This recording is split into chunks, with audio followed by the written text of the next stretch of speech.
Hey guys, CryptoDad here again, and thanks for joining me on the live Q&A from LA every Friday night, 6 p.m. Pacific Standard Time. Thanks for joining me. Throw out any questions you have, and I'll see if I can get them answered on the fly. Let's do this thing.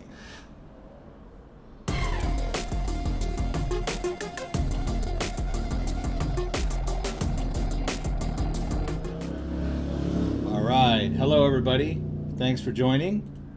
It's been a cool week. Do it right beta version. Buy ARC before June 19th and I'll double your money on the first week of June 19th. Okay. Have fun with that. Shahid, thanks for joining me. Grand Illusion. T-Fuel went up 100% in the last 24 hours. Mr. David, thanks for joining. Almanim, hello. Rebecca Hunt, thanks for joining.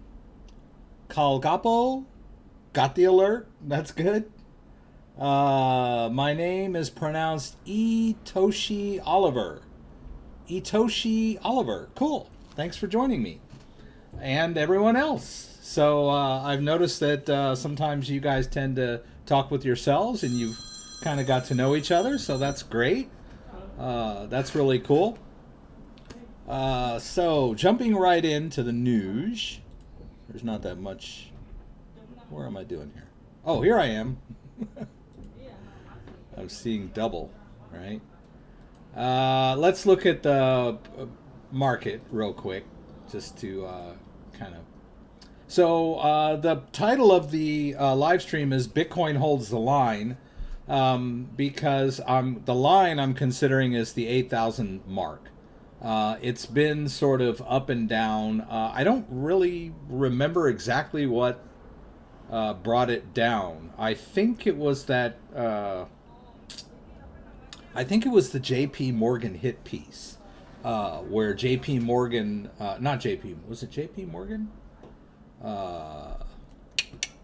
Let's see if I can find it. Bitcoin. Whoops. Bitcoin overvalued intrinsic.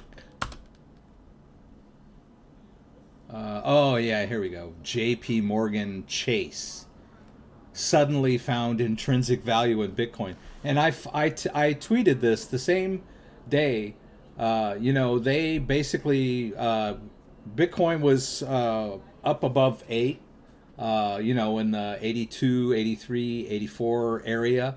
I don't know what its all-time high was for this year, but it was up there. And then J.P. Morgan came out with an article that said they thought Bitcoin was overvalued because it was higher than its so-called intrinsic value. And I thought that was funny because, they had, in the past, they said Bitcoin was a fraud, a scam, that it was worth nothing, so I was kind of like, oh, so now you're saying it has an intrinsic value. And I guess that's progress. But, it was a serious article, for the mainstream audience of JP Morgan, and Bitcoin went down. But it didn't stay down. And a lot of people, mentioned that, if Bitcoin can just kind of hang in there around the 8,000 mark, then, it's got a good chance of going higher. And, I'm not a market analyst or anything like that, but I've been kind of hoping that Bitcoin could hang in there around 8,000, and it seems to have. It went down to like 86 something maybe on some exchanges, but it was like around 78, and it kind of stayed down there most of the week, 78, 79. And over the last couple of days, it's kind of like gone a little bit over 8 and down a bit and a little, and so it's hanging in there. But other coins are kind of taking off. Like Litecoin was up substantially over the week. Litecoin's been quite a success story.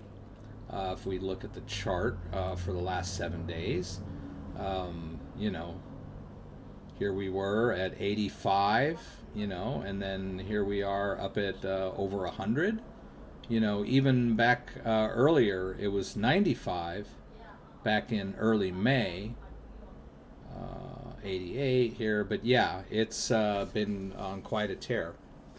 And then as long as we're talking about coins that are on a tear, look at BNB, Binance coin, is at 34.10 today.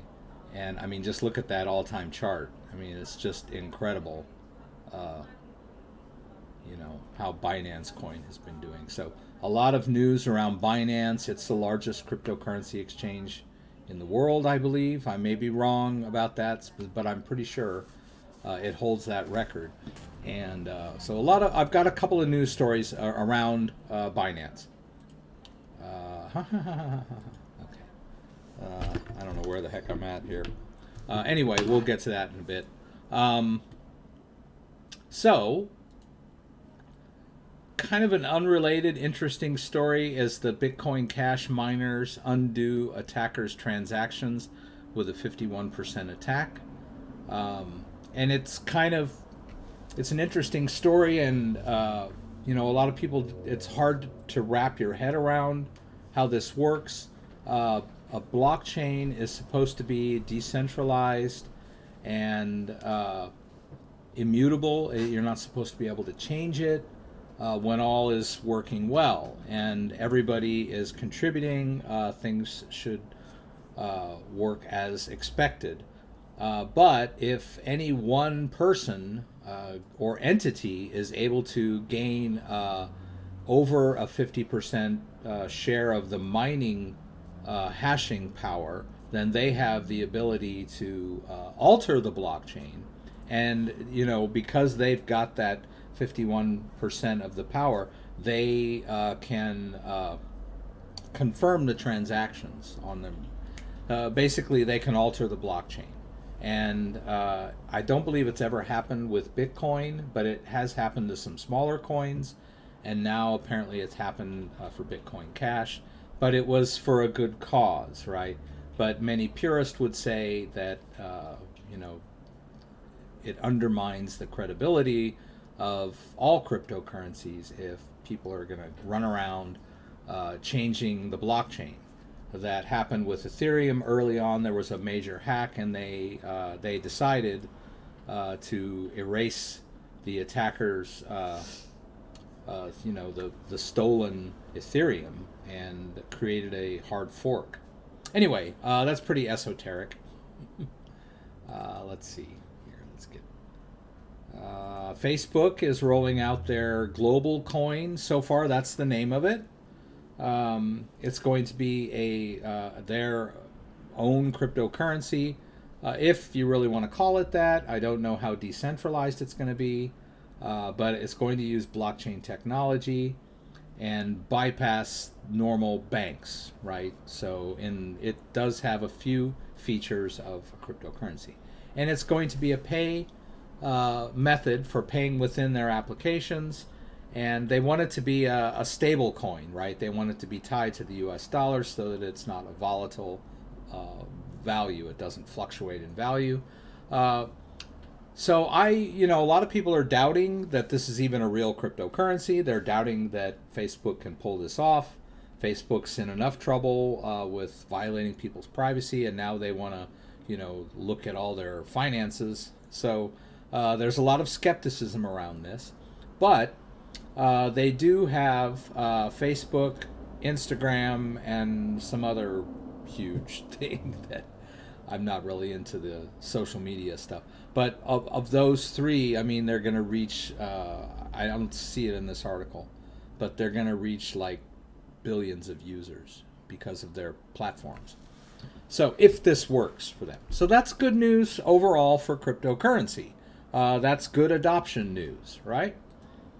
And let's see here. AT&T is now accepting Bitcoin by way of BitPay. I'm not sure if everybody knows what BitPay is, but it's a third-party processing service for Bitcoin. If you have a BitPay compatible wallet, which there are, all you have to do is figure out which one it is. I know that the Electrum Bitcoin wallet is compatible with BitPay. So what happens when you go to pay your bill and it says Bitcoin, you go through the process, and then they generate a BitPay address for you, and then that you paste that BitPay address in your to field, and BitPay will process your transaction, right? You're actually sending your Bitcoin out, and then BitPay processes it and pays AT&T in cash, basically. But it is allowing AT&T's customers to use Bitcoin to pay their bill, albeit by a third party, but still, pretty big news that such a large company is working to accept Bitcoin as payment. That's really cool. If they were smart, they would just accept Bitcoin outright, right? But they're not. They don't trust it yet. All right, so let's see here. Okay, so I told you I was going to talk a little bit about Binance. This is the story that I was talking about. Binance Coin jumped 12%, up to $34, following the tease that they will be soon offering margin trading on their platform. So it will allow people to leverage their investments, which is a recipe for disaster for the novice investor, right? You're basically borrowing money from them, and if your trade goes badly, you lose everything, and I think you end up owing them. I'm not, it's been a long time since I've been involved in any kind of margin trading, and but a lot of serious traders leverage their trades, and it's a big feature on the normal finance world, stock exchange, commodities exchanges and that sort of thing. So now Binance will be offering margin trading, and so the value of their Binance coin has gone up in response to that. Yeah, I'd already put that on one of my tabs. And then some more Binance news. They suffered a lag. Let's see here. Yeah, I mean, this story is basically that they sort of announced that they were offering margin trading because there was an interface screenshot and it showed margin trading. So that was basically the same story, or we covered that in the preceding story. And then this was today, I guess earlier today, or yesterday, I guess, there was a lag on the Binance site, and I'm assuming it was the centralized exchange.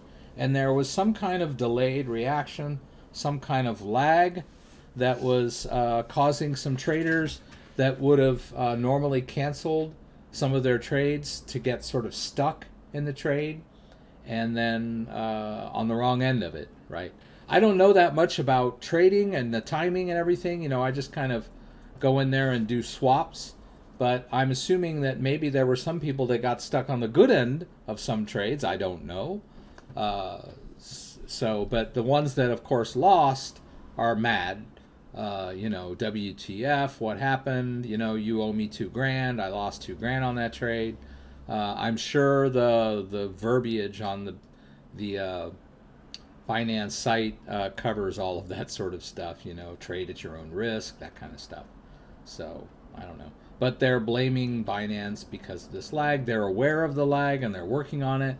But he says we are seeing much higher order volumes, number of orders, than December of 2017, January of 2018.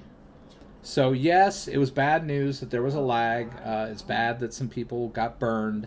But the good news is that the largest cryptocurrency exchange in the world is getting overloaded because there's so much trading going on. That's a good sign. All right. And before we get too much further, I want to show you a geek story. Let's just. This is, I love this. I I show you guys very often when I log into my accounts that I have two-factor authentication enabled on all of my cryptocurrency exchange accounts, all my email accounts, and just about any account that supports it. And it's a little bit of a hassle. But this article by Google, or it's not, the article's not by Google, but a study that Google did showed that people using two-factor authentication were able to blocks 100% of automated bot hacks. Okay, so basically, if you employ two-factor authentication, you're much less likely to get hacked by bots. And so here is the breakdown. And there is a way in Google Authenticator to set it up so that it just prompts you on the device and you just say okay. And then there's another way of doing it, and I think that's the code that you put in. I'm not sure. Maybe that's the prompt. And then there's the SMS code method. Not completely 100% blocking of all attacks. This is the targeted attack is the most hardest to resist, right? Because they know exactly who you are. They're targeting you specifically. And then the security key, like the UB key, is blocking 100% of all those. But here are the other ones that are failing, right? The secondary email address, right? So if you have your account protected by a secondary email address and they're sending a code to that secondary email when you log into a site, that can be compromised. And then the phone number there, which is very weak, and the last sign-in location is very, very weak. So you really should enable two-factor authentication on all of your accounts. It's a little bit of a pain, but it's well worth the extra trouble. All right. So let me jump in and see what everyone's talking about tonight. A lot of videos that I put out. Paul G from Poland at 3:01 a.m. Thank you for coming. I got the alert. We read that. Mac in Ohio. Great to see you, Mac. Brian Say, hello. Hi. Litecoin did very well. I mentioned that. Yeah. You sent your text regarding help a few wallet. Please advise me on your suitable time. I'm looking forward to it. Thanks. Always learn from your video. I think that I was telling everyone about Cointracker. And Cointracker is a software, and it's an account-based type of web service. You sign in and you allow it access to your cryptocurrency exchanges. Observe only, right? They can see your transactions. They can't withdraw or trade or anything. You have to enable APIs for this. So and they support. This. All right, thank you. Oh yeah, I better throw that away. Silica gel. Let's see. I don't know what they've got. Anyway, they support many exchanges. So you can hook up all of your exchanges to it, and then you can actually hook up your wallets to it, even your Ledger wallets. And then they're monitored by Cointracker. And they can give you a complete breakdown of all of your transactions back and forth and calculate your tax forms for you. But they're also good just to sort of keep track of what's going on. Let's see if I can. I'll show you guys an email I got from them. I think it was earlier today.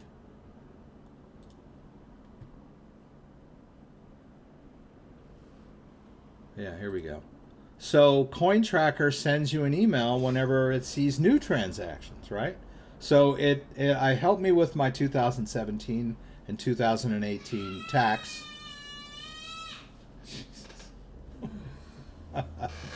But because it's still active and connected, it sends me alerts whenever it sees movement, right? When I did my video the other day and I showed how to move currency, and during the video I moved some currency, it noted those transfers and alerted me. So it's pretty cool. I liked it. It's really... okay. Ampuli de Madre. I'm just mangling your name, but it's very nice to see you again. Thank you. Bunny Norway. Hello, I have a question. If I have an ERC20 token, can that be put directly on the Ledger Nano, or must it be put into my Ether wallet and then linked to the Ledger Nano? Yeah, I know this whole thing about how the Ledger Nano works, and the difference between Ledger Live and my Ether wallet is a little bit confusing. And we've talked about it a few times on the live stream. Basically, ERC20 tokens are sub-tokens on the Ethereum blockchain.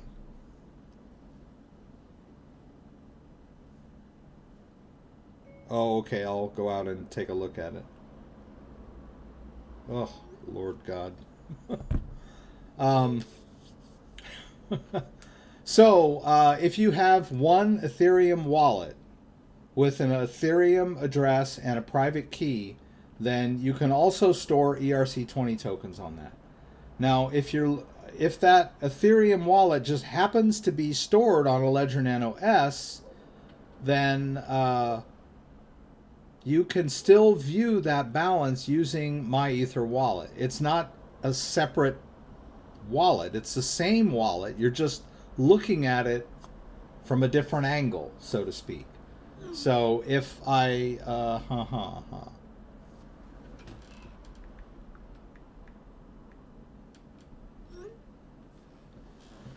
Oh, Lord. The gate's broken in our apartment complex. Someone's just letting me know. It could happen sooner or later. So, so the question was, must it be put into my Ether wallet and then linked to Ledger? Well, basically what you do, when you install the Ethereum app on the Ledger, you've created the wallet, right? And then you need, if you want to transfer an ERC20 token into that wallet, yes, you have to use my Ether wallet. And but if Ethereum is stored on a Ledger device, then it's in there, right? You can't see it in Ledger Live, but you can in my Ether wallet. And let me just, I can demonstrate that. You can't trust BNB. Hi, Chadwick. Use my Ether wallet. Due to Craig. Was it due to Craig? Or should I say Satoshi? Hello from Florida. Do you know about the exchange coin market? Crypto coin market. Been able to send XRP to your address. Contact them and they don't help. So it sounds like it's stuck on an exchange. I've never used that particular exchange. Might try sending a smaller amount. See if that goes through. Maybe try sending it to a different wallet address. Just troubleshoot a little bit and see if you can get it to budge. Maybe see if you can sell it on their exchange and withdraw it, a different cryptocurrency. There are certain exchanges that won't let you withdraw certain coins, but I can't imagine that any exchange wouldn't allow you to withdraw XRP. It's a major coin. You have to keep your ear on something like Mu, link to the Ledger.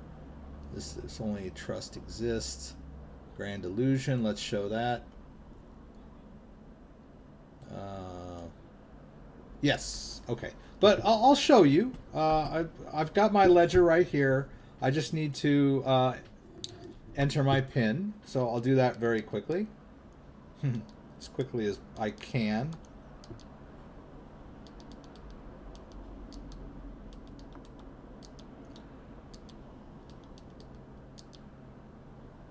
And I'll go through it with you step by step, just so it makes sense. All right. So I have this Ledger Nano S. All right. And I installed, I know it's really hard for this thing to come into focus sometimes. Anyway, I have the Ethereum app installed on the device.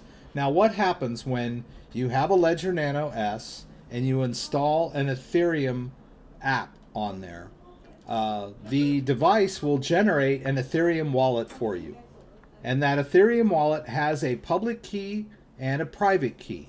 The private key is stored on the device, and the public key is, you can see it. And that's the address that you can send to if you want to withdraw Ethereum from an exchange, or a friend wants to send you Ethereum, you give them that address. Now, when you withdraw ERC20 tokens and you want to put them in that Ethereum address, that's also the address you use. You send ERC20 tokens using Ethereum addresses. All right, so we're looking at I emptied out the Ethereum on this, I even took the account away. So I don't even have the account. I can look for it though. So there's an address on here. Let's check it out. Let's go in. Ooh, there, it went into focus. And let's search for Ethereum. There's an empty Ethereum wallet on here, right? I'm in the Ethereum app, so it's going to search, and it's going to find it, and there it is. See, it's mostly empty, but it's the private keys are still on the device, right? So to speak. All right. So I can just call this Ethereum. That's an old Ethereum address, right? It's not quite done yet. Well, I'll let it finish. Okay. All right, so it finished. It wants to me, I can add a blank one if I want. All right. Now you can see it, right? I can see the Ethereum. Not only can I see the Ethereum, I can see all the transactions, right? So all of that information never left the ledger, even though I deleted the account. Now, this is just one way of looking at the Ethereum address. My Ether wallet is just another interface to the same wallet, right? It's not like it's in MEW and then I'm moving it to Ledger. It's like MEW is looking at the ledger, right? So let's just take a look. My Ether wallet. All right. Now, I'm going to access a wallet. I'm not creating a wallet. I already have a wallet. It's right here. So I'm going to access the wallet on hardware, on a ledger, right? And it's an old address, so it's using the old derivation path. So all I have to do is hit next. All right, and then it shows me the addresses. Notice that it looks empty because there's so little in there, but I know that's the right address. It ends with a 315, right? And then I just tick it off and hit access my wallet, and lo and behold, the Ethereum is 0, but there are those ERC20 tokens just hanging out over there. They were always there. They're in this wallet here that you just can't see them in Ledger Live. Ledger Live, which is the software that comes with is made by Ledger, can do a lot of cool stuff, right? But it cannot show you your ERC20 token balances. I don't know why. I mean, it would stand to reason. It's the #2 cryptocurrency in the world, but for whatever reason, you can't see your ERC20 tokens in Ledger Live. Well, so what?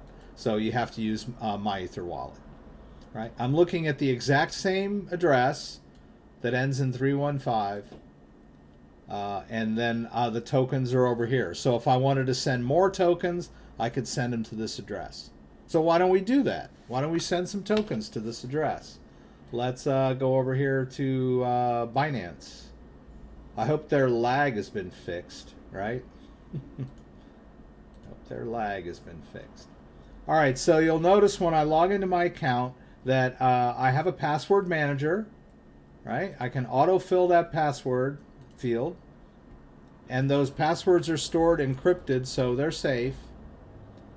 And then I'm going to use the two-factor authentication of my phone. All right. And 081989.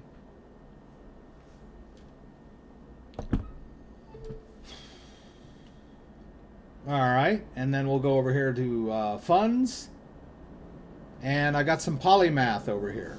So let's go over to my Ether wallet. Let's grab that address, copy. Let's go back over to Binance, and Poly is an ERC20 token. So let's withdraw that Poly to that address. Oh.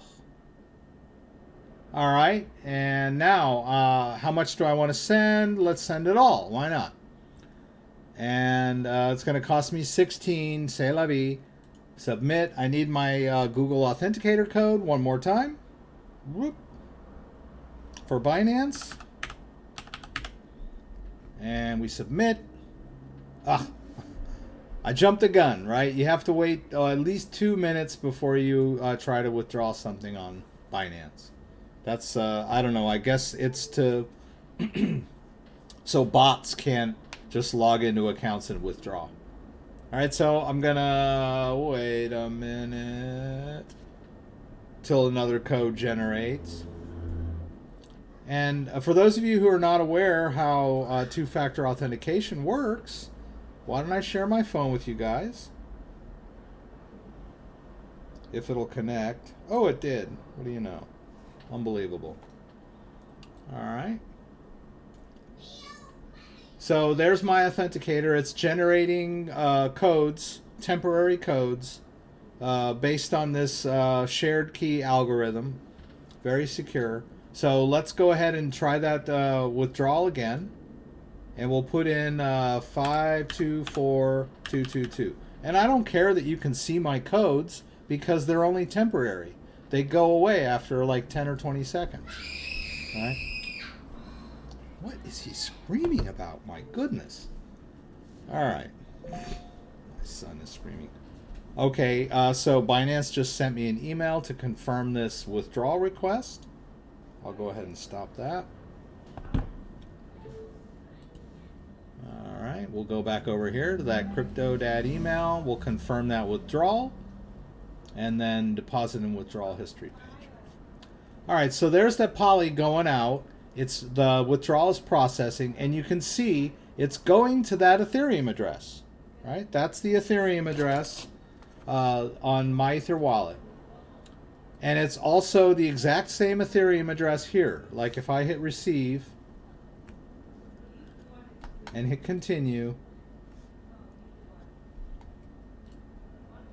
see, there it is right there. Same address. We're dealing with the exact same wallet. We're just approaching it from different angles, right? We're using a different interface. All right. Like I'm looking, one of them I'm looking at with readers, the other I'm using sunglasses. But it's the same. But my Ether wallet is a little more flexible, right? You can see more than just your Ethereum balance. All right, so you can refresh the tokens over here. Ah, oh, okay. That's weird. It wants me to confirm the address there. Looks like I'm sending it. Oh, that was from Ledger Live. I was like, is this thing trying to like withdraw money on me? I was doing the confirm over here, right? So I'm done. Right. So now we just wait for that poly to come in, right? And it'll take a few minutes, right? And it should appear closer to the top because probably on the top because it was like 400, right? 422. It's like that. 406 actually is all we're gonna get. It's still processing on Binance end. But that's going to show up over here. And now they're safe and sound, right?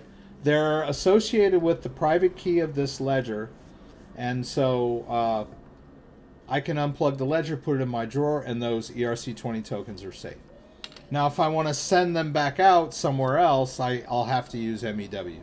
MEW is the only way, well, it's not the only way, but it's a good way, one of the best ways to manage your ERC20 tokens, right? You can send and receive ERC20 tokens and view balances using this interface. And as long as, you know, one of the most secure ways to interface with a MyEtherWallet wallet is by accessing your ledger, because the private keys never leave the device. So that's that. Whoops, I shouldn't have done that. I refreshed the entire site. That's not what I just did that by pure instinct. All right, sorry about that.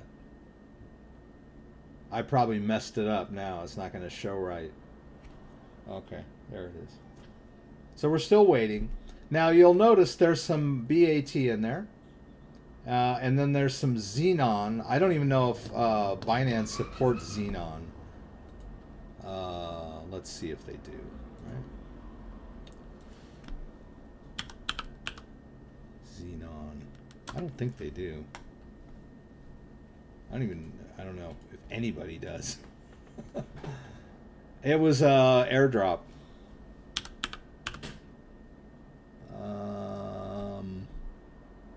Yeah, I don't think it's on any Xenon.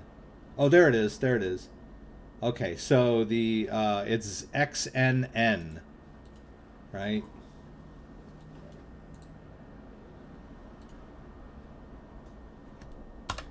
And it's not. Oh, wait, if I do that. Even with that, it's still not showing. Yeah, they don't have it on Binance. So it's basically just one of those airdrops that is of no value. You get a lot of those. There it is. Okay, so there's the polymath. There at the top, the 406 polymath. Safe and sound on this ledger. Now, I should point out at this point in the game that these ERC20 tokens cannot be withdrawn unless I put a little more ETH in there. There's no ETH in there for the gas, right? Whenever you transfer, I need 4 cents worth of gas at least to send. Now look, I can send out any of those, right? I could send BAT out. I could send out my entire balance. It says not enough gas to send, right? So before I move any of these ERC20 tokens, I'll need to deposit some Ethereum in this account. That's just the way it is with the Ethereum network. That's how Ethereum works. All right, so let's check it out.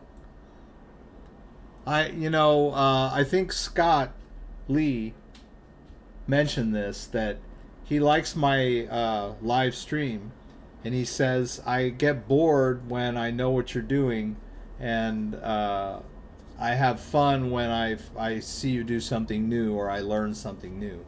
Those of you who are regular viewers of the live stream have seen me do stuff like this over and over again.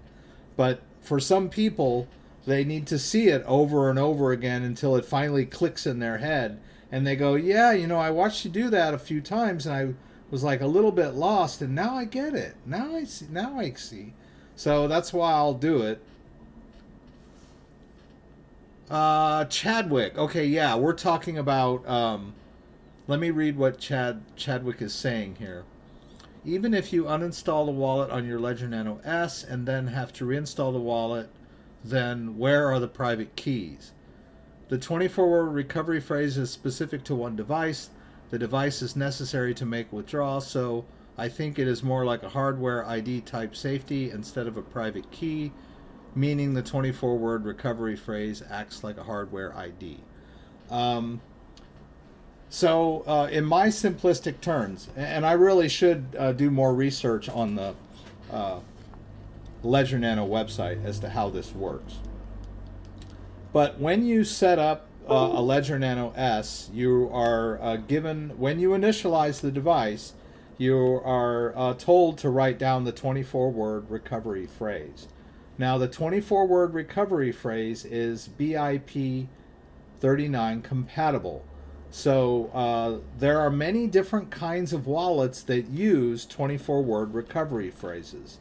So you could actually take, so for example, if I initialize my ledger, I generate this 24-word recovery phrase, and then I add some Tron, a Tron app, which generates a Tron wallet, and then I can use that 24-word recovery phrase for the ledger to generate the Tron wallet. But I have to be careful because I don't want to throw around my 24-word recovery phrase, because there might be some other wallets on the ledger that are also dependent on that 24-word recovery phrase. So what Chadwick is mentioning, he thinks it's a hardware ID. The way I describe it is, it's the master private key of the ledger. So the ledger generates a master private key, which I believe is a 256-bit key. And then they give you the 24-word recovery phrase so that you can restore that master private key anytime you need it. If you lose your ledger, or you reset your ledger, or you want to create a backup and have a mirror of this ledger, you can restore using that 24-word recovery phrase. Yeah, and that holds all of the wallets. Not at the beginning. The first time you install the Ethereum app, it generates a wallet. In my case, the first time I installed the Ethereum app, it generated the wallet with this address, right? And then you install a Bitcoin wallet, and it generates a public-private key pair for the Bitcoin wallet. And then you install Litecoin, and it installs a private key and a public key for the Litecoin. And you can install a bunch of cryptocurrencies on here with all their separate private keys. But if any of those wallets get erased, the master private key can regenerate them, because it's deterministic. It will always, based on the algorithm and based on that master private key, which is specific to this device, not Ledger in general, this specific device has that master private key. It has a set algorithm, so I can wipe the private key of the Litecoin off completely by deleting the app. But then when I put the app back on again, it regenerates the exact same wallet, right? It's not going to be random. If I delete Litecoin and then install it again, it's not going to generate another random Litecoin address. It's going to use that same algorithm based on that master private key and regenerate the exact same Litecoin wallet every single time. So you can delete it and add it and delete it and add it. So it doesn't store the private keys of all of those cryptocurrencies at the same time. It doesn't have room, but it can regenerate it at will based on that master private key. So that's the beauty of this device.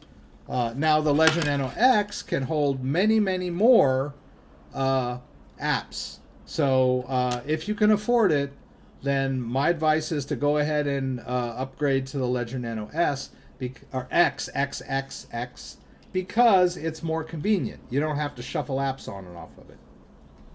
I hope that answered that question.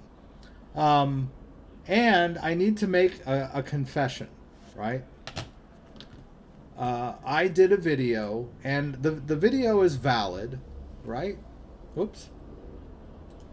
It's a valid video. It's a good video, but and it's called How to Transfer All Your Cryptocurrency Assets from Ledger Nano S to Ledger Nano X. And I showed you how to move Bitcoin from one ledger to the other while they were both connected at the same time in Ledger Live, and it was really cool and everything. And then someone said, hey, why don't you just restore using the 24-word recovery phrase of your previous Ledger Nano S. Let's see here. So we got into this long discussion here. So there it is right there. Why wouldn't you just use your 24 seed words from the Ledger S on the Ledger X and then install the manager apps? And my reply was, yes, you could do that. It's an elegant solution. So I'm going to do another video and demo that method, because that method is much easier if you have Ethereum with a lot of ERC20 tokens, because I can use the recovery key of my Ledger Nano S can be used to restore onto a Ledger Nano X. And then all of those, that master private key will now be on this device. And so then this device can regenerate all those addresses that have all that crypto that I've bought and sold over time. So it's a much better way. If you got a Ledger Nano X and then you already have a Ledger Nano S, then the best way is, instead of setting this up as a new device, restore it. And I can show you guys how to do that. I'll do a video on that. The 24 words represent the private key, right? The private key is a really long number. That's not really human readable, right? A human being is going to have quite a time copying down 256 consecutive digits, right? And letters or whatever that aren't meaningful in any way or form, right? But that private key can be used to generate a 24-word recovery phrase, and those are 24 English words, which make sense to us, right? It's not that difficult for me to write down 24 words, you know, especially words I recognize, you know, like hammer. I go, okay, fine, I write hammer down, you know, and then picture, I write picture down. So, but all of those words, when they're fed into the algorithm, will generate that private key if you're doing a restore. So it's just a human readable form of the private key. Boy, we're getting technical tonight, aren't we? Okay. Still waiting, Charmaine. Still waiting on the Ledger Nano X. Hopefully it'll be there soon. And you can check out my video. I should probably get that video posted tomorrow on how to do the restore, because it seems like the most elegant solution, especially if you have like you've got Tron and Stellar and Ethereum on here with lots of sub tokens. You would if you were just transferring it, you would have to transfer all the sub tokens and then the bulk of the asset. Like, you know, you'd have to transfer all your little tiny Tron tokens from one wallet to the new wallet. It's much easier to just restore the private key from you know, your previous device. And then after you've done that, this device is now this device, right? Only this device holds more. And then you can repurpose this old one for something else. That was what some people mentioned here. Yeah, you could then reset the Ledger S and use it for different keys, right? So each ledger is capable of generating new private keys when you do a reset. So they're very versatile. So yeah, that would be my advice for the Ledger Nano X. If you are a previous Ledger owner, you should do a restore when you get your Ledger X. If you've never used one before, then just set it up as a new device and transfer whatever crypto you want from your exchanges onto the Ledger. One of the safest, most secure ways to store your cryptocurrency. Cold storage. I should mention too that I just received a Keep Key, which is another hardware wallet.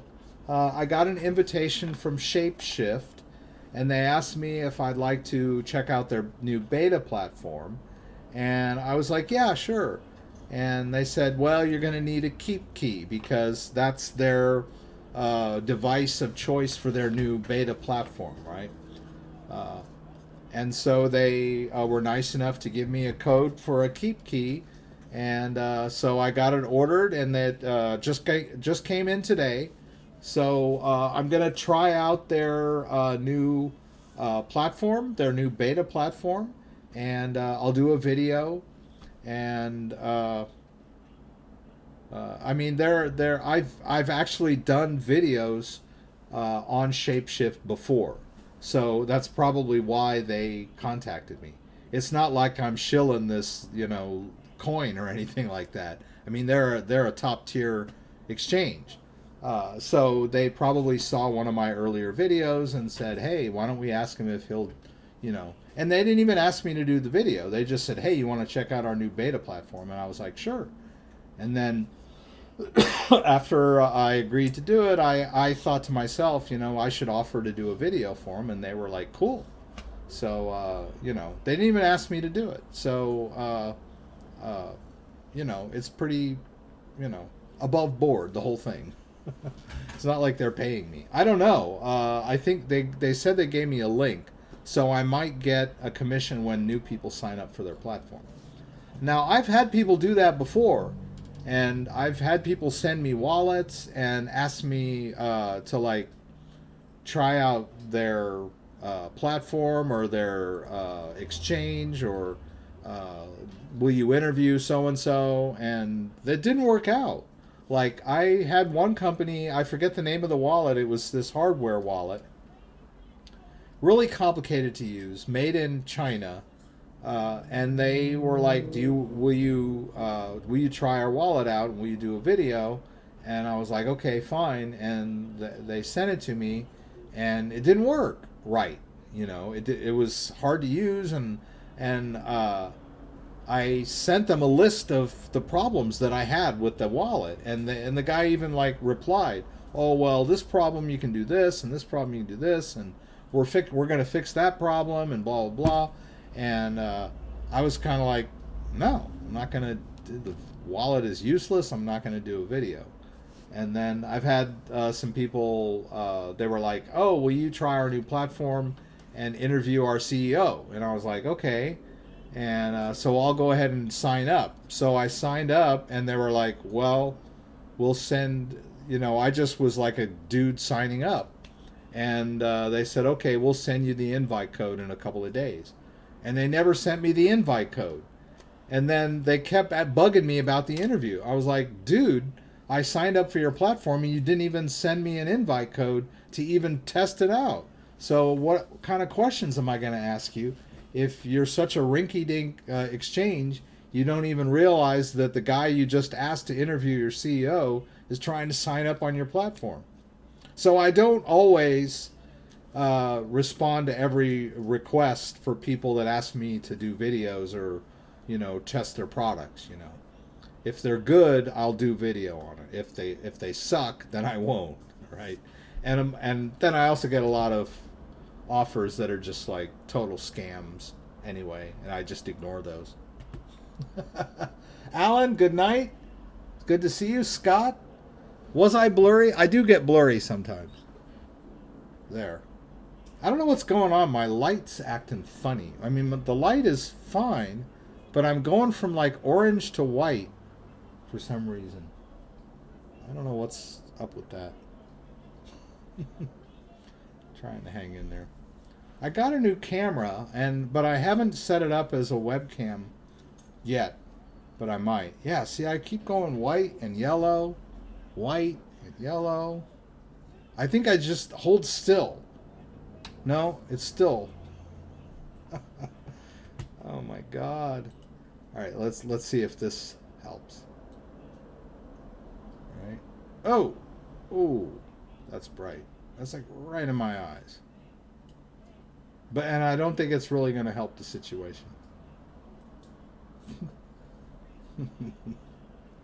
Maybe if I do this.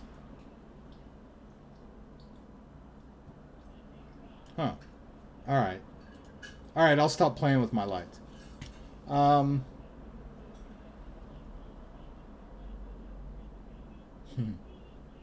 Parlay, hello. Scott Lee is here. I was just talking about you. About how you like to watch, that sometimes it's boring when I'm doing things you already know, and then other times it's nice when you'll catch a little nugget by being faithful to watching. Rebecca, my Exodus wallet says it seems as if you may be receiving Bitcoin mining rewards or smaller transfers. If you try to send your BTC now, this will cost you $12.54 US dollar. Huh.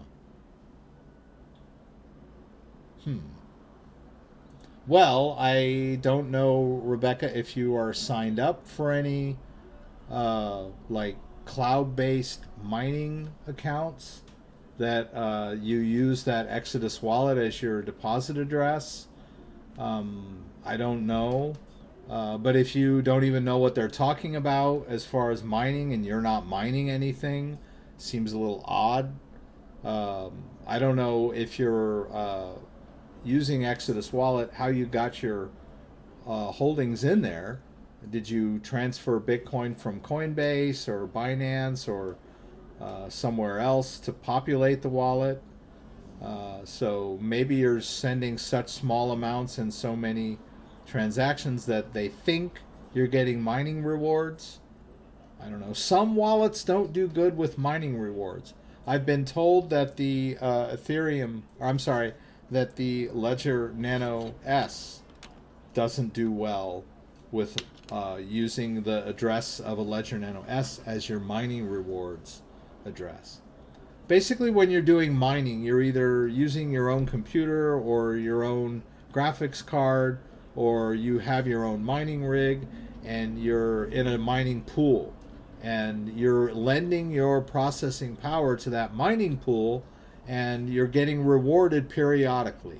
And it's usually small amounts. And it, every time you generate like 0.05 Ethereum, you can set the mining software to withdraw it from the pool, because they give you the reward.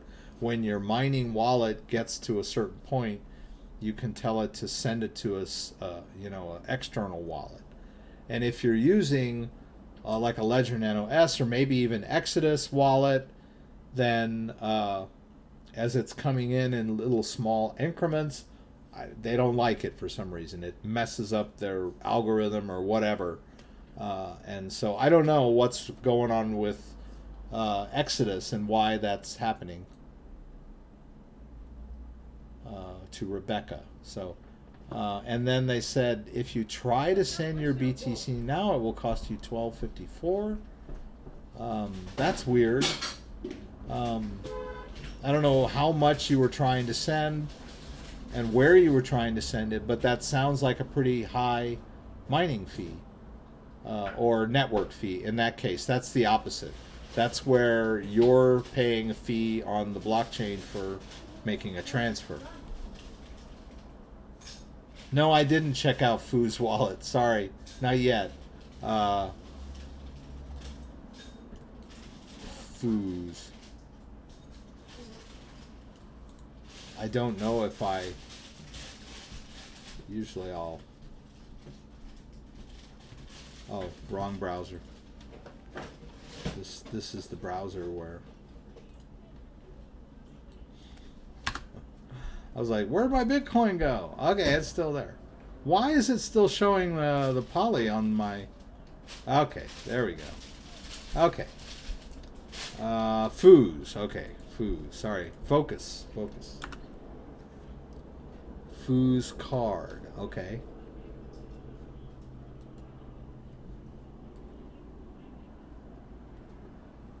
Okay. So there's a lot of wallets coming... Oh, this looks... Huh.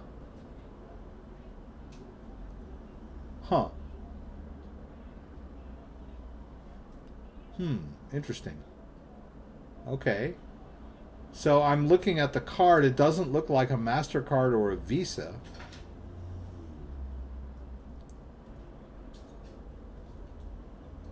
Huh. So it's sort of like you can load your other cards on it. Okay. A Visa, MasterCard, Kroger. So, and I'm assuming that it somehow can also hold cryptocurrency at the same time. Because, I use these show the entire? Yeah. Yeah.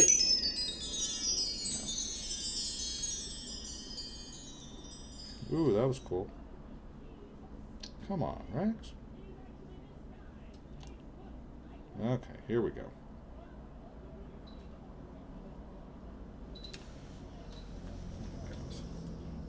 Yeah, so on my phone, you know, my phone can carry all my credit cards, right? And my rewards cards and my 7-Eleven and my Starbucks. So, I mean, that's a device that I always have with me that can store private keys that can hold all my cards, right? So, I'm already sort of doing that, right? And then I can also have wallets on this phone too, the Trust Wallet. I've got several cryptocurrency type wallets that are on my phone, right? So I'm carrying around the private keys on my phone. And if I lose the phone, what happens then? I have 24-word recovery phrases for all of those wallets written down on paper, stored in a safe place, right? So it's not really, if I lose, it would be horrible if I lost my phone, but I have the insurance to get the phone replaced, and then I have all my recovery keys to install all of my wallets back, or restore all of my wallets. So that's my solution. This thing looks interesting. And then there's a lot of new companies that are offering these types of cards. Hang on just a second. Oh. So Abra, is that the one? Yeah. Right. There's the Abra mobile wallet, and I'll save this. I'll put this in new technology. I hope I didn't already. Okay. So there's this Abra wallet, which is it's a cryptocurrency wallet that they also have a card for, I thought. And I had a company too that they had their own card and they wanted me to. It's like there's a app that holds cryptocurrency, and then there's a physical card that you can use that interfaces with the app, so that you could like spend your Bitcoin using the card where Visa is accepted, and it sort of does the conversion on the fly. So there's a lot of that going around, a lot of companies coming out with the technology. But Fuse looks different. Like Fuse looks multi-card. Huh. And then you charge it up. That's interesting. Okay. I'll have to look into it a little more. I haven't looked at it that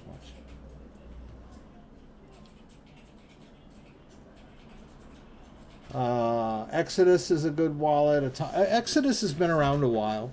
I'm not crazy about Exodus. I did some videos on Exodus back in 2017. Weird business, huh? Yeah, it is kind of interesting. Don't trust Exodus. Got hacked a long time ago. The problem that I have with Exodus is they don't give you your own private key. They give you like a recovery email that, like, if you need to recover the wallet, you have to send them an email or something, and they store it somewhere, and they're like, well, we can't access your wallet, but we save your key. Or I'm just kind of like, I don't know, why don't you just let me manage my own private key on my own device, instead of like having some weird server that stores your recovery keys. Anyway, I'm just old fashioned that way, right? Trezor and Ledger are standard, though I favor Trezor since an open source firmware. Interesting.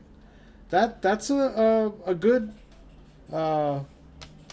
concern. You should be wary of. You know what? Maybe if I sat closer. No, I'm still going orange and white, aren't I? What's the story? Maybe if I just turn off this light. I don't know it seems like the light is doing weird stuff. Let me just turn off the Elgato. Maybe I'll stay white. Yeah, I think that's better. Yeah. That Elgato light cost me $100 and I am constantly fighting with it to get it to work. And now it's like going orange and yellow on me. Okay. Ledger Nano S seems to be the good solution. Using faucets. Ah, now we know why you're getting incremental rewards into your Exodus wallet. Ah, when you get to the threshold, you go ahead and cash out of Exodus. Okay, so I guess Exodus isn't crazy about that. There are other more stable Bitcoin wallets that you could store your faucet rewards in. That's pretty cool, though. I tried faucets. They seemed like more trouble than they were worth. But if you're, if you got them set up, and there I went orange again. I guess it didn't matter. If you got them all set up and they're working without any interaction, that's great. But most of the faucets I ran across required you to log in at least once a day and let them know you were there or whatever.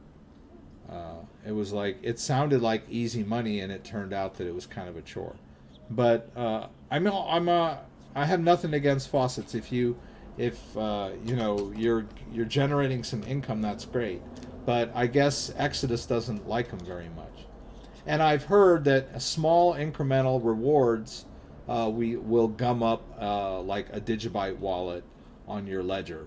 So you need to use the desktop version of the Digibyte wallet if you're sending mining rewards, that kind of thing. And some other wallets too. Okay, so Chadwick is sharing the Fuse website. Oh, I'm on a different website. Oh, okay. All that talk about what Fuse. Okay. Oh, okay. All right. Well, it looked similar, but it's this is a better site. Okay. Okay. I'll check it out. Looks interesting. Huh. What is he like? Huh. That's really weird. What, it has like a LED screen on it? This can't be real.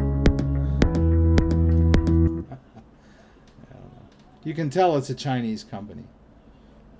Pretty soon we won't be able to buy anything Chinese, right? They'll just tell us, no, you can't buy that. That's Chinese. Okay.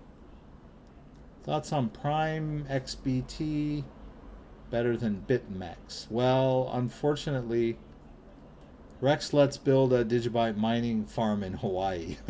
Plenty of sunlight out there. Scott is a fan of Digibyte. I have Digibyte on my ledger, and I mined it for a little while, but I'm constantly, the problem I have with mining, and if I was in sunny Hawaii, you know what Newman, you remember Seinfeld, you remember what Newman said about Hawaii.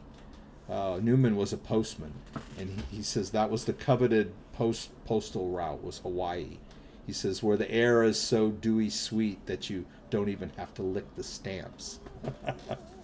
But the problem that I have with mining rigs is that they're noisy, right? When I wake up in the morning and I come out and I get that first cup of coffee and I sit down and I want to clear my head and meditate a little bit, and I've got some machine sitting next to me humming, I just can't deal with it. So, I end up shutting it down eventually. And then I forget to turn it back on again, and then it sits there for a while, and then I wipe it and try something else, and so okay, not too bad, fairly early. Period. Huh. That was the driver. She just picked up the box, 7:09 p.m. I think the other night the box wasn't ready until 10 o'clock. So the driver gets paid more when they have to wait for the box, but I mean, who wants to sit around in a waiting room at till 10 o'clock at night? But they do get paid pretty well for it. But I just couldn't do it. MAGA. MAGA. Right, so MAGA, we're not allowed to buy anything Chinese because we're all MAGA. Yeah. I'm not political. I read a lot, and I like to read the news a lot too. And I look at both sides of the issue, and I feel like I'm pretty well versed in what's going on with politics. But I don't take one side or the other. I don't allow myself to be swayed by either side, right? I don't think really anyone should be political, right? I mean, no one should totally agree with any party's platform. Really. If you're intelligent, I don't know. That's just my opinion. Hawaii is a liberal democratic state. Well, I'm in California. I think we're like the heart of liberalism, right? Here in California. I guess Northern California is a little more conservative, right? They're kind of in the boonies a little bit, whereas Southern California is like the heart of liberal. The whole coast. It's a dog. Yes, it is a dog and pony show.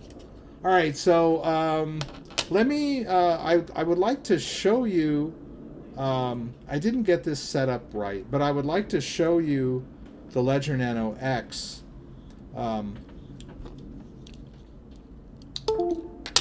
And some of its functions. Let me turn it on here. You turn it on. Very simple. It's got two buttons. Let's go big.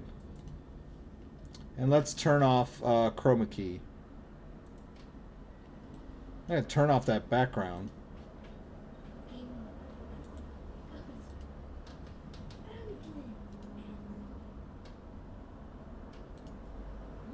Yeah, okay. There we go. All right, that's better. You still got that stuff in the back. I can turn that off too. Where is it? There. Ta-da! Now you don't have to deal with that. Right? I get a lot of complaints about that. It's like a mirror. All right, so now you can see it, right? So as you can see, it's different than the Ledger Black because it's got the Ledger Black has the buttons on the top, and this guy has the buttons on the sides, right? See how it works like that? So you got a button here and a button there. So you enter your PIN, which I'll do in private.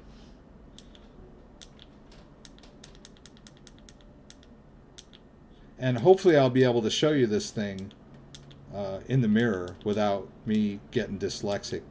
I'll do my best.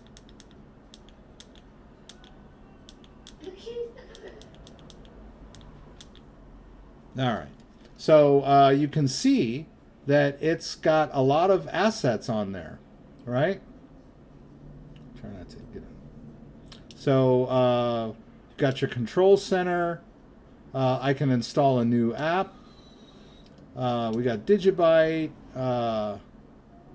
Tezos, Cardano, Vertcoin, Tron, Litecoin, Bitcoin Cash, Ethereum, IOTA, Stellar, XRP, Bitcoin. So I can hold a bunch of apps on there and manage all of those, on the same device without having to shuffle apps on and off, right? So we go into the control center by holding both buttons for a few seconds, right? And then we can get into here. We can look at the battery. So it's got a battery, so I can carry it around, and it goes to sleep automatically. So the battery stays fairly well charged. I guess you would have to use it quite a bit to really wear down that battery. And then you can exit the control center. by hitting both buttons here. Then you can power the whole device down, and then you can go into the settings. You can enable and disable Bluetooth. You can lock the device, which takes it straight into screensaver mode. And it'll go into screensaver mode automatically if you don't touch it for a while. So let's check settings.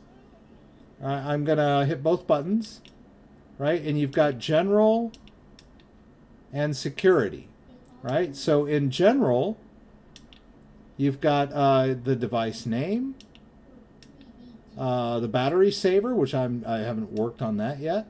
Tells you the firmware version, the serial number, regulatory info, and back.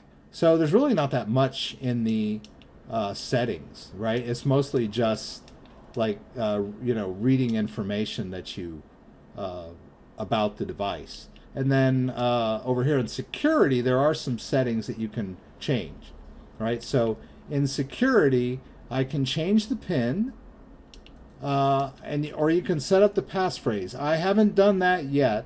I'm assuming that that's even more complicated than the PIN, right?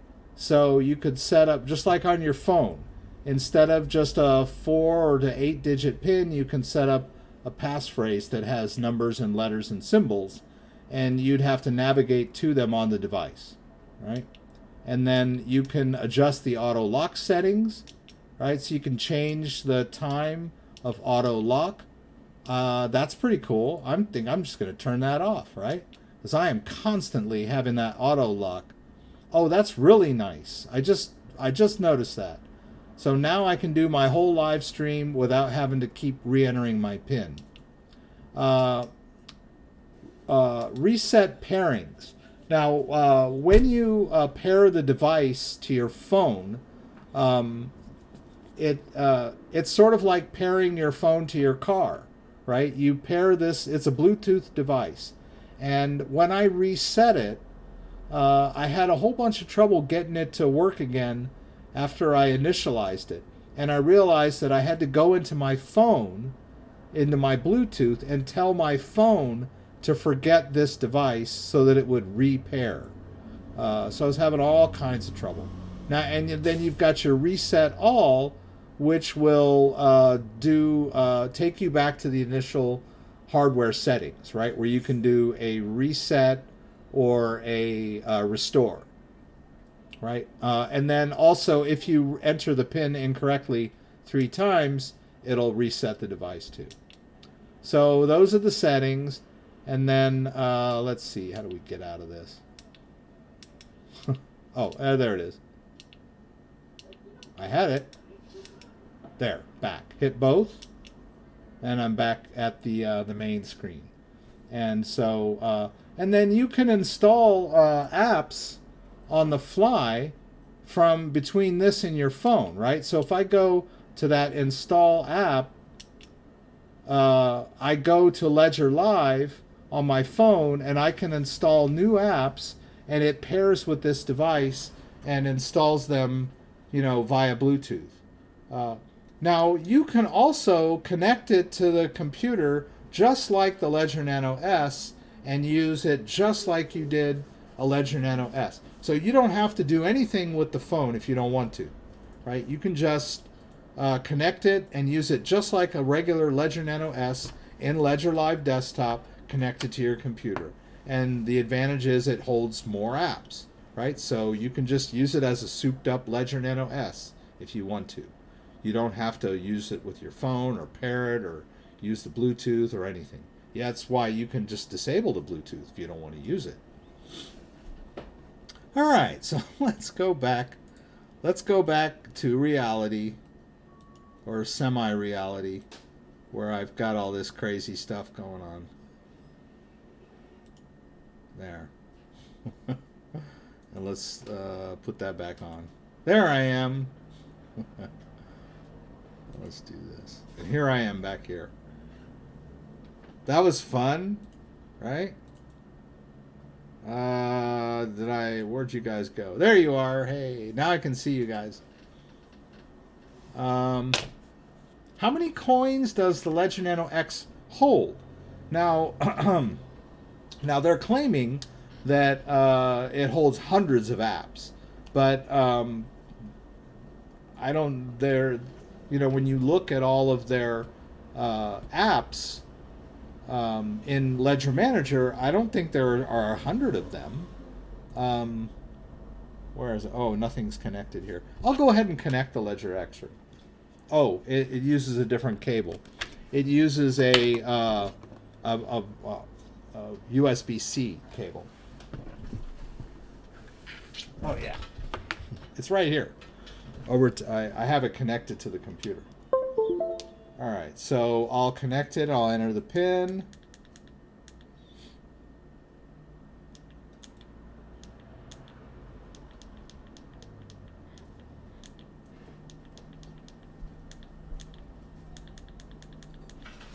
And hopefully this will be the last time I have to enter this PIN tonight until I unplug it, right? Because the auto lock, I turned the auto lock off, so it's not gonna like go to sleep. Ah, I entered the PIN wrong. Oh, we might have to go through a reset tonight, huh? All right. I can't talk and enter this PIN at the same time, apparently. All right. Okay. There it goes. All right, we're at the dashboard again. All right. So we're back at the dashboard where we got all that, and I've got the device connected, right? So if we go into Manager, you know, and the interface is slightly different too. Now it says Allow Manager. I have to use the button, yeah, this button, to allow or deny, right? See, there's the allow, and I'll hit both buttons. Right. So then we go into Ledger Manager, just like we're using a ledger, a regular ledger, and you can see there it tells me that the Ledger Nano X is connected, and it tells me the firmware version. So whenever there's a updated firmware, it'll mention that in Manager over to the side. It'll have an update button if your firmware is out of date, right? So it works exactly like a Ledger Nano S in that respect. So let's see here. I'll scroll. Let's see, there's about 10. 1, 2, 3, 4, 5. 2, 4, 6, 8, 10. 10. 30. 40. I don't know, 50. Yeah, it doesn't even look like there's 100 apps on there. It's more like 60 at the most. So, and I think I haven't tried to max it out. So, I would be very impressed if I could get all 60 of those onto my Ledger Nano X. So maybe I'll give that a try sometime. But I've got about 10 or 15 on there, and those are the ones I own, so I'm not really worried about it. So, I mean, how many do you need? I mean, how many cryptocurrencies do you have? Different cryptocurrencies. But yeah, I mean, it'd be great. If it held them all, that'd be great. But it also, you can also store ERC20 tokens on here. You can also store Stellar sub-tokens on here. You can store Tron sub-tokens on here. So, you know, the amount of tokens that you can store on here goes up exponentially when we're dealing with tokens that have their own mainnet chain and sub-tokens, like Tron and Stellar. And I should also point out something very interesting. If I search for BNB, it's not there anymore. I did a video where I installed the Binance Chain app on my Ledger. It was there before, and then and it said, oh, you have to be in, and it's not even where it was before. Experimental features, right? Developer mode, right? If I go to developer mode and turn it on, and then go back to manager and look for Binance, it's still not there. They took it off. I don't know why, but they did. So, but I still have a Binance key on my old ledger, but I took off the Binance coin app, so it's gone. I didn't have a whole lot of coins in there, but what if I did? Because there was that point in time where the BNB Binance Chain app was available even without developer mode. When Binance first announced their DEX, you could install the Binance Chain on your ledger, and you could use your ledger to connect to the Binance DEX, the decentralized DEX. Where are we here? Ah, wrong browser.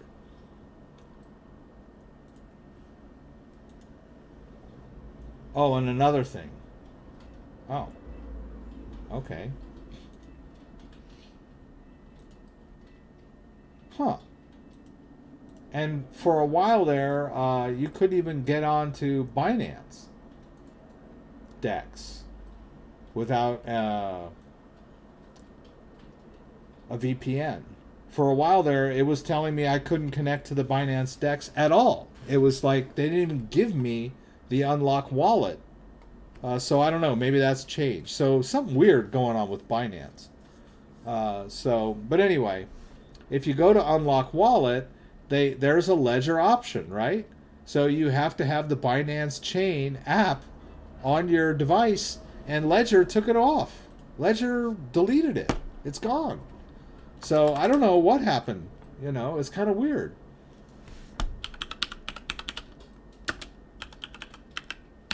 Let's see if it's...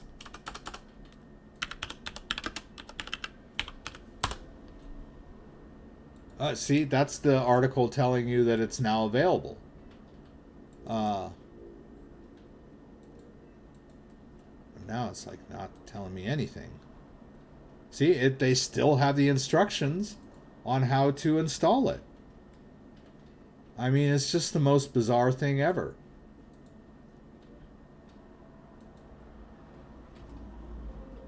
Can't find Binance Chain app. Okay, and then the guy says, oh, you got to enable developer mode. Well, that's not it. It's gone. I don't know. And of course, and there's no explanation why it's gone. It's just weird.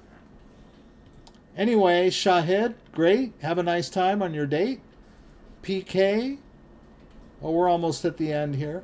I wrote the company and they told me only Nano S has BNB on it, not Nano X. Correct, you can put BNB on the Ledger Nano S, but not X. Well, there you go. Thank you for that. Because I was just dumbfounded. I was like, where did it go? And it's weird that it wouldn't be on the X, because the X is like the same device, right? Only a little upgraded. It's like a sub, the Nano S is like a subset of the Ledger Nano X. Or the Ledger Nano X is a superset of the Ledger Nano S. So, weird. But PK, thanks for that. Now I can run back over to the Ledger Nano S and reinstall Binance Chain and see if I had any Binance token on there. I think I had a sum. And then it's weird that Binance DEX is now okay without the VPN. I'm not connected to the VPN, so I appear to be in the United States, which I am. I am, and I appear to be.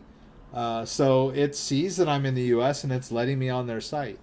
But a few days ago, it wouldn't. It said, you can't be on this site. So, I don't know. Weirdness going on. I thought it had something to do with the trade war. Okay, they're working on it. Cool. All right. Okay, guys. I got more videos to come. There were, this week I put out 3 videos. So I encourage you to check out those videos. This transfer one is okay if you've already set up your device and you need to move some assets. But I'm going to do another one on the full restore from an earlier ledger. I did one on setting up the Ledger Nano X, which I thought was really good, and it's got a lot of views. And then I got like a basic how to buy Bitcoin and store it on Ledger Nano X. So I've been kind of busy, and then I'll get some more done, and then I'll do the one with the Keep Key. I'll probably do a video just on how to set up the Keep Key, and then I'll do another video on how to use the Keep Key in conjunction with the new Shapeshift beta platform. So I got a lot of videos in the queue, right? All right. So don't forget, every Friday night, 6 p.m. Pacific Standard Time, join me again for the live Q&A in LA. Check out my Patreon page. I'm starting to gather some following on Patreon for those of you who want a more intimate CryptoDad experience. Different tier levels there. You might need some, heavy-duty help with recovering a wallet or setting up something, and that'd be the place to go if you really need some one-on-one support, tech support from me, and that's the platform to do that. And then also, the lower tiers, you can join the private Q&As where we can talk, get to know each other, and I can answer your questions directly, and just have fun and enjoy ourselves. Anyway, I will go over here. If you like this video, give me a thumbs up. If you'd like to subscribe to my channel, I would appreciate it. When you subscribe, there's a little bell that you can click that will allow you to be alerted whenever I post new content. Once again, thanks for joining me, and hope to see you again soon.